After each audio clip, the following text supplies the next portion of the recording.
The Old Trails fire jumped a river, burned through a state park, and drove straight into city neighborhoods. Over 600 structures destroyed, tens of thousands of people forced from their homes overnight.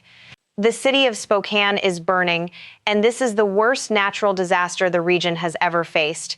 And here's the thing, all three major fires in Spokane County are still at 0% containment. Today is Monday, August 3rd, 2026. Here's everything you need to know. Every major fire burning across the state, what evacuation zones and road closures look like on the ground, and what the next 72 hours of weather means for every one of those fire lines, because the forecast over the next 3 days is going to determine a lot about how this situation evolves. The backdrop: Washington's fourth year of drought. Washington state is in its fourth consecutive year of drought, 4 straight years of critically low moisture. Snowpack across the Cascades came in well below normal this past winter, drying out early in the spring with no buffer. Back in April, the Washington State Department of Ecology declared a statewide drought emergency months before fire season peaked, and the National Interagency Fire Center predicted above-average fire risk for the entire state throughout August. They were right. More than 1,000 individual fires have ignited across Washington this year. Approximately 425,000 acres have burned, the most acreage since 2021, and the season is far from over. The state legislature doubled the firefighting budget to $120 million, and even that is being tested hard. Fuel moisture values, what fire scientists call the energy release component, are sitting at the 90th to 95th percentile statewide, meaning the grass, brush, and timber across Washington are critically dry and will ignite easily under any wind event. Fire by fire, the major incidents. Kaiser Canyon Fire, Okanogan County, near Kettle Falls Dam, ignited July 16th, now burned approximately 131,000 to 134,000 acres, over 200 square miles from a single fire, and only 30 to 38% contained. More than 1,000 personnel are assigned here alone. Level 3 Go Now orders cover the Colville Reservation, Haley Creek, Armstrong Meadows, Omak Lake, and Empire Creek Road. Level 2 Get Set orders are in place for Nespelem, Omak Lake, Moses Mountain, West Fork, Coyote Creek, and Cache Creek. State Route 155 is closed from Monument South to Park City Loop Road and again at Schoolhouse Loop Road. Coyote Creek Road and Cache Creek Road are both closed to all traffic. Modrite Fire, Ferry County, sparked July 17th from lightning west of Lake Roosevelt near Inchelium. This one escalated hard in the last 48 hours, growing by roughly 17,500 acres in a single day, with containment dropping from 63% down to 30% overnight. Total footprint, over 37,000 acres. FEMA has approved federal disaster funds for this fire, a significant escalation in the federal response. It's directly threatening Inchelium's community center, tribal EMS building, fire and rescue station, library, child care center, and a local wood treatment plant. The Gifford Ferry is closed. Anyone evacuating from the eastern side of the Colville Reservation should use Inchelium Highway or State Route 25 north to Kettle Falls. Level 3 orders cover Inchelium, Lynx Mountain, Rainy Ridge, Sand Creek, Round Lake, Twin Lakes, Box Canyon, Keller, and Kiowa. Burdine Hill Fire, Stevens County, northeast of Spokane near Lake Roosevelt, started July 25th, burned between 3,800 and 4,200 acres, 3 to 7% contained. Level 3 evacuations cover the Gifford area, and Gifford Road is closed to all traffic. A Red Cross shelter is open at Jenkins High School, and large animals can be taken to the Okanogan County Fairgrounds. Sinlahecan Fire, near Tonasket, grown to over 36,000 acres, 0% contained. An out-of-state complex incident management team has been deployed to protect communities throughout the Sinlahecan Valley, where Level 2 and 3 orders are in effect. Little Giant Fire, Entiat Valley, near Leavenworth, lightning ignited July 16th, now around 30,000 to 31,000 acres, 0% contained, with extreme fire behavior, crowning, long-range spotting, and uphill runs in steep timber. A Forest Service closure order is in effect for the Okanogan-Wenatchee National Forest in the fire area. Level 3 orders cover parts of Chelan County. Ptarmigan Fire, Pasayten Wilderness, Okanogan County, near the Canadian border, roughly 13,000 to 14,000 acres, 0% contained, with multiple wilderness trails closed. The national headline, Spokane. Now let's talk about what happened in Spokane this weekend, because this is the national story. Spokane is Washington's second largest city, home to roughly 229,000 people. This past Saturday, 3 separate wildfires broke out in and around the metro area simultaneously. The Old Trails Fire, the Autumn Lane Fire, and the Fairview Fire, now collectively managed as the Spokane Complex. Together, they've burned more than 7,700 acres, and as of Sunday evening, all 3 remain at 0% containment. The Old Trails Fire is responsible for the bulk of the destruction. It ignited just before noon on August 1st near Old Trails Road and West Euclid Road, north of Airway Heights. Southwest winds, gusting 35 to 45 miles per hour, drove it north and east with extraordinary speed. It burned through Riverside State Park, jumped the Spokane River, and drove uphill into the Indian Trail neighborhood. The river's canyon walls actually acted like a wind tunnel, channeling and accelerating the fire unpredictably. As one federal incident team member, Benjamin Kell, put it directly, "We have weather working against us and terrain working against us."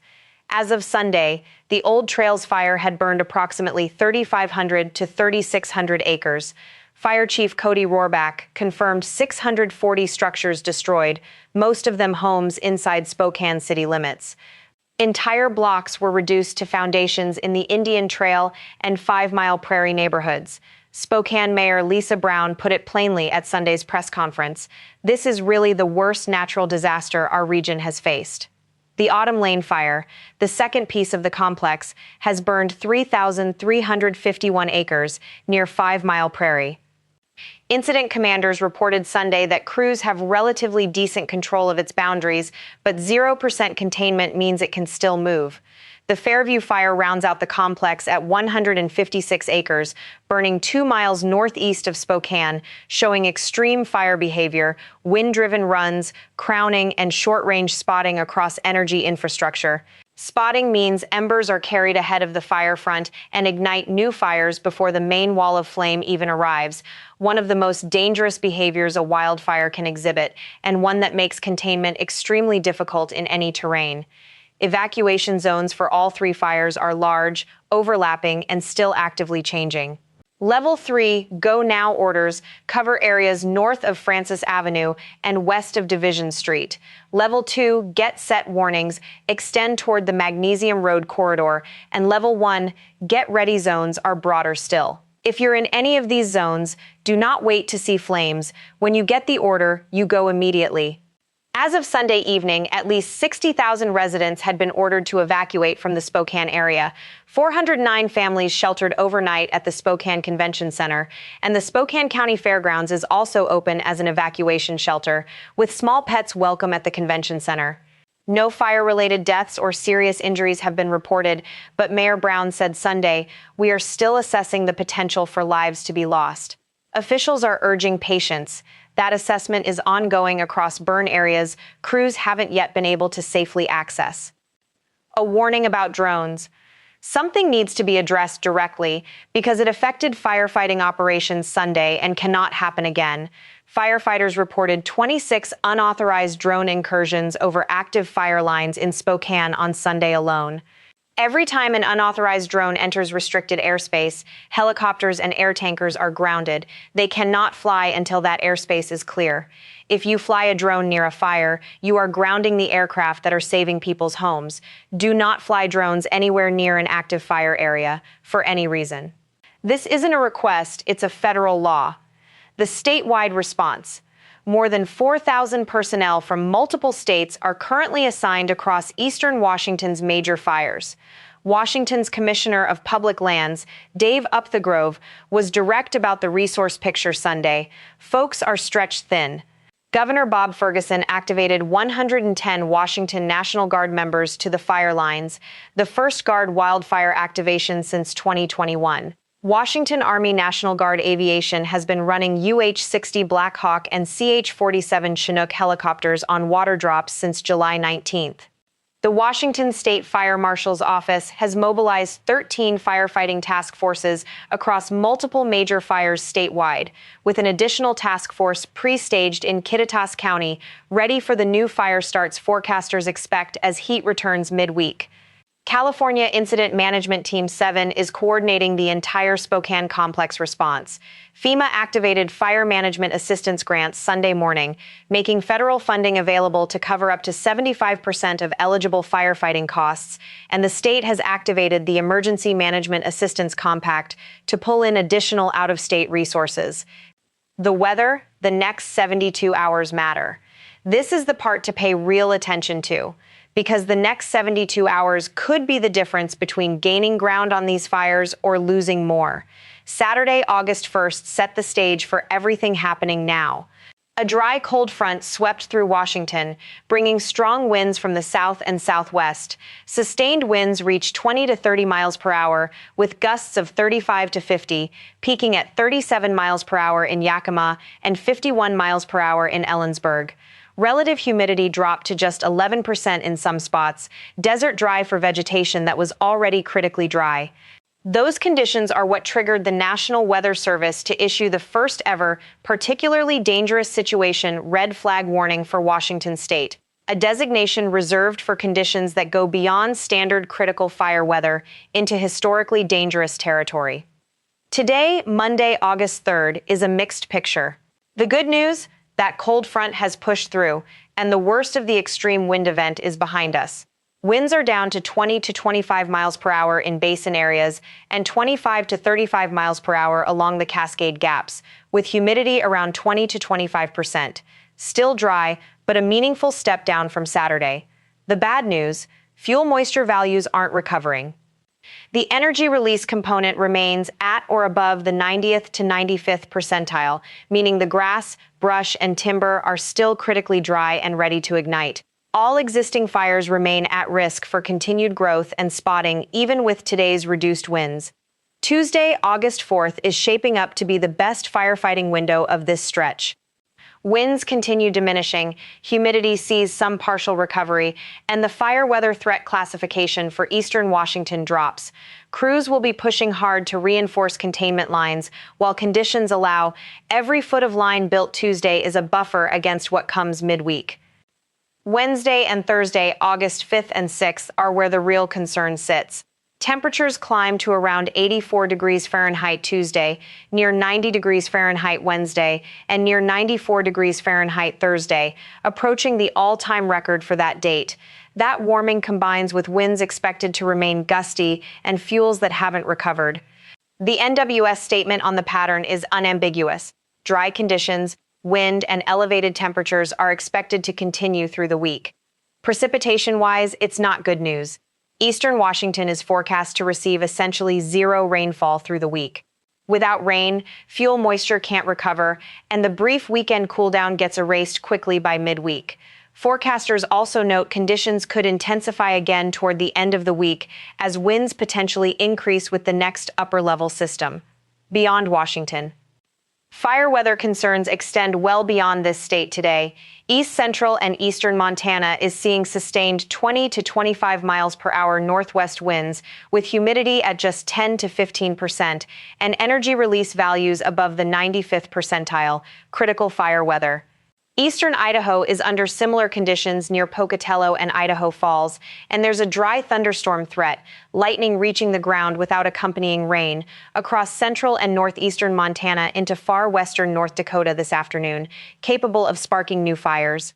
The entire Pacific Northwest and Northern Rockies corridor is under siege from wildfire right now, with resources stretched across multiple states simultaneously.